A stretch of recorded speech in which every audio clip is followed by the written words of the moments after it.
Guys, നമുക്കൊരു ഔഷധക്കഞ്ഞി ഉണ്ടാക്കിയാലോ? നമുക്ക് വേണ്ട മെയിൻ ഇൻഗ്രീഡിയൻസ് നോക്കാം.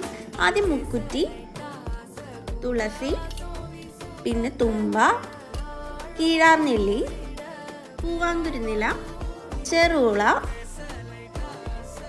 ആൻഡ് കുടലരിക്ക. ഇതെല്ലാം നമ്മുടെ തോട്ടത്തിലുള്ളതാണ് കേട്ടോ. പിന്നെ ഒരു കപ്പ് തേങ്ങ. ആദ്യം നമുക്കൊരു ഗ്ലാസ് അരി വേവിക്കാം. ഒരു ടീസ്പൂൺ നല്ല നാടൻ മഞ്ഞൾപ്പൊടി ഇടാം.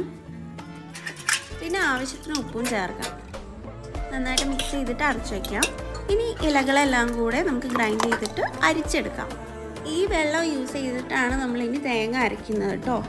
സോ തേങ്ങയിലേക്ക് 1 ടേബിൾ സ്പൂൺ ചെറിയ ജീരകം ഇട്ടിട്ട് അരച്ചെടുത്തിട്ടുണ്ട്.